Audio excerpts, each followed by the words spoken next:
ദളപതി വിജയ്, അങ്ങനെ നമ്മുടെ minister Vijay sir നായകനായിട്ടെത്തിയ ഏറ്റവും പുതിയ സിനിമയാണ് ജനനായകൻ. ഇതിനകത്ത് ദളപതി ആയിട്ട് തന്നെയാണ് വിജയ് സാർ അഭിനയിക്കുന്നത്. കാരണം അദ്ദേഹത്തിൻ്റെ ഇപ്പം ഉള്ള ആ രീതിയിൽ തന്നെയാണ്. എനിക്ക് തോന്നുന്നു ഈ സിനിമ അദ്ദേഹം രാഷ്ട്രീയ മന്ത്രി ആയതിനു ശേഷം ഇറക്കാൻ വേണ്ടി വെച്ചതാണോ എന്ന് സംശയമുണ്ട്. ആ ഒരു രീതിയിലാണ് ഈ സിനിമ എടുത്തു വച്ചിരിക്കുന്നത്. അത് മാത്രമല്ല, ഈ സിനിമ അദ്ദേഹം ഇലക്ഷന് മുമ്പാണ് വരുന്നതെങ്കിൽ അദ്ദേഹത്തിന് ഒരു വോട്ട് പോലും കിട്ടുമെന്നൊന്നുമില്ല. ഈ സിനിമ കൊണ്ട് അദ്ദേഹത്തിന് ഒരു ഗുണവും അദ്ദേഹത്തിന് ഉണ്ടാവാൻ സാധിക്കില്ല. കാരണം അമ്മാതിരി പടച്ചു വെച്ചിരിക്കുന്ന സിനിമ. ഇതാണ് അദ്ദേഹത്തിൻ്റെ അവസാന സിനിമയെങ്കിൽ നിരാശ മാത്രമേ ഉള്ളൂ. ഒരിക്കലും നിങ്ങളുടെ കരിയർ അവസാനിപ്പിക്കേണ്ട ഇങ്ങനത്തെ ഒരു സിനിമയിൽ ആവാൻ പാടില്ല എന്നൊരു ആഗ്രഹമുണ്ട്. ഒരു ആരാധകൻ എന്ന നിലയിൽ ഇങ്ങനത്തെ ഒരു പടത്തിൽ ആവരുത് കരിയർ അവസാനിപ്പിക്കുന്നത്.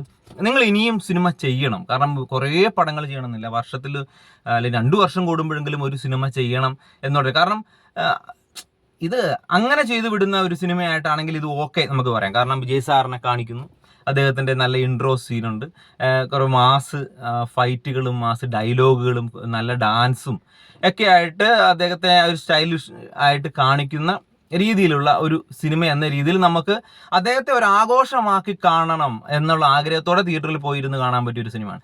ഒരു സിനിമാ പ്രേമി എന്ന നിലയിൽ ഒരു നല്ലൊരു സിനിമ കാണാൻ വേണ്ടിയിട്ടാണെന്ന് ആഗ്രഹിക്കുന്നെങ്കിൽ നിരാശ മാത്രമായിരിക്കും സിനിമ തിയേറ്ററിൽ നമുക്ക് തരുന്നത്.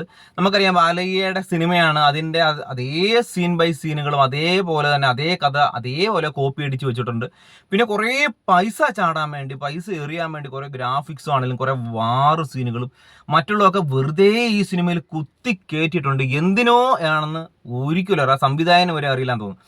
കാരണം വിജയ് സാറിൻ്റെ ഒരു ഡേറ്റ് കിട്ടി, അദ്ദേഹത്തിന് രാഷ്ട്രീയത്തിലോട്ട് ഇറങ്ങുന്നു, അവസാന സിനിമയാണ് എന്നുള്ള രീതിയിലൊക്കെ നമ്മൾ എന്തെങ്കിലും ഒന്ന് എടുത്തു വെച്ചാലും മതി എന്നുള്ള ധാരണയിൽ തന്നെയാണ് ഈ സിനിമയെ സമീപിച്ചതെന്ന് എനിക്ക് തോന്നുന്നു. അങ്ങനെയാണ് ഈ സിനിമയിൽ ചെയ്തു വെച്ചിരിക്കുന്നത്.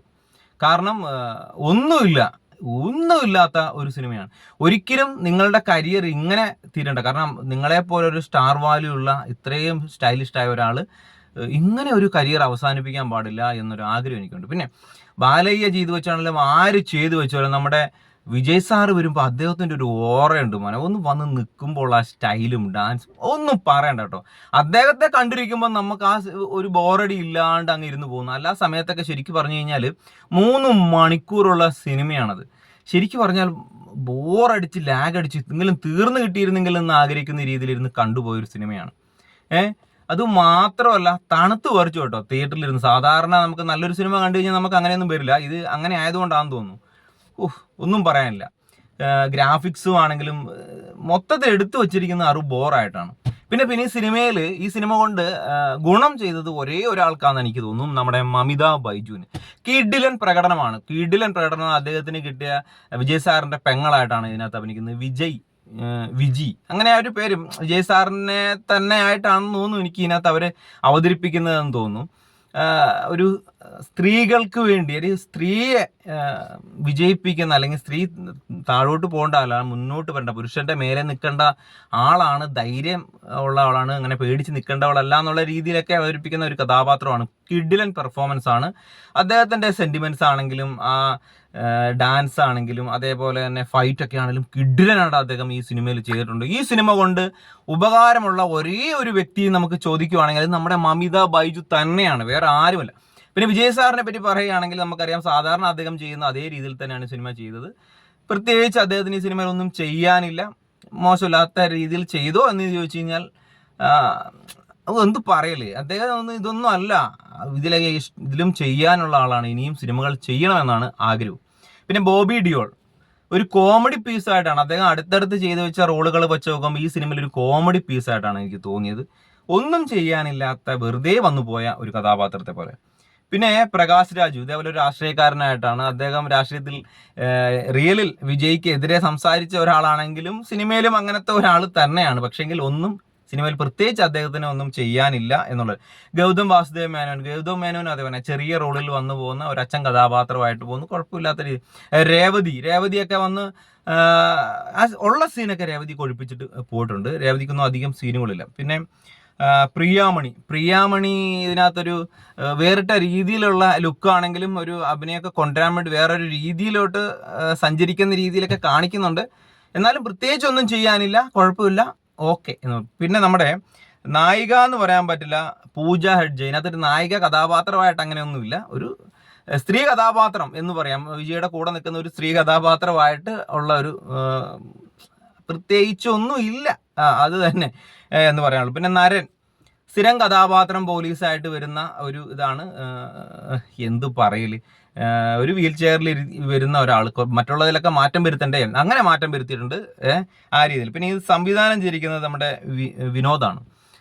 ഒരു വിജയ് സാറിനെ പോലെ ഒരാളുടെ ഡേറ്റ് കിട്ടിയിട്ട് അദ്ദേഹത്തിൻ്റെ തിരക്കഥയൊന്നും ഇല്ലായിരുന്നു തോന്നുന്നു. അപ്പം ഒരു സിനിമ എടുക്കാം എന്നുള്ള രീതിയിൽ സ്ഥിരം ഒരു സിനിമ ഇങ്ങോട്ട് കൊണ്ടുവന്നു. അതിനകത്ത് കുറച്ച് രാഷ്ട്രീയം കയറ്റി, ഒരു പിന്നെ തമിഴ്നാടിൻ്റെ ഒരു പശ്ചാത്തലത്തിലൂടെ അങ്ങോട്ട് മാറ്റി കുറച്ചൊക്കെ ആക്കി പഴയ ബാലയ്യയുടെ സിനിമ തന്നെ എടുത്തു വെച്ചു. വിജയ് സാറിനെ കാണിച്ചു കഴിഞ്ഞാൽ അവസാന സിനിമയാണ്, ആള് കയറും ഹിറ്റടിക്കും എന്നുള്ള പ്രതീക്ഷയിൽ മാത്രം ചെയ്ത ഒരു സിനിമയായിട്ട് എനിക്ക് തോന്നിയത്.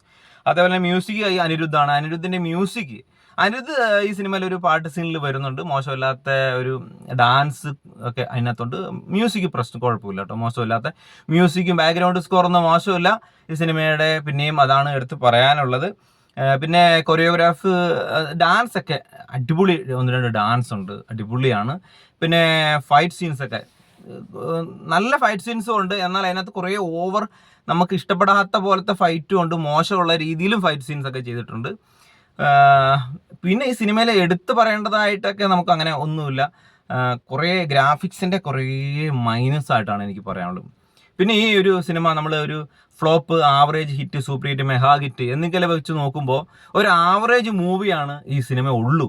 പക്ഷേ കളക്ഷൻ്റെ നിലയിൽ ഒരു ഹിറ്റിനും സൂപ്പർ ഹിറ്റിനും ഇടയ്ക്ക് കളക്ഷൻ വാരുന്ന ഒരു സിനിമയായിരിക്കും. കാരണം വിജയ് സാറിൻ്റെ സിനിമ ആയതുകൊണ്ട് ഒരു കളക്ഷൻ്റെ രീതിയിൽ ഒരു ഹിറ്റ് സൂപ്പർ ഹിറ്റിന് ഇടയ്ക്ക് ഒരു സൂപ്പർ ഹിറ്റ് മൂവി ആവാൻ സാധ്യതയുണ്ട്. പക്ഷേ സിനിമ ഇഷ്ടപ്പെടുന്ന ഒരാൾ, ഒരു സിനിമ ആസ്വാദന നിലയിൽ സിനിമയെന്ന് വെച്ച് കഴിഞ്ഞാൽ ഒരു ആവറേജ് മൂവിയായിട്ടാണ് എനിക്ക് തോന്നിയത്. സിനിമ കണ്ടവർ നിങ്ങളുടെ അഭിപ്രായം എന്താണ് കമൻറ്റായിട്ട് അറിയിക്കുക. വീഡിയോ ഇഷ്ടപ്പെടുന്ന ലൈക്ക് ചെയ്യുക, ഷെയർ ചെയ്യുക, സബ്സ്ക്രൈബ് ചെയ്യാത്തൊരു സബ്സ്ക്രൈബ് ചെയ്തിട്ട് സപ്പോർട്ട്. നമുക്ക് മറ്റൊരു വീഡിയോ ആയിട്ട് വരാം. ബൈ.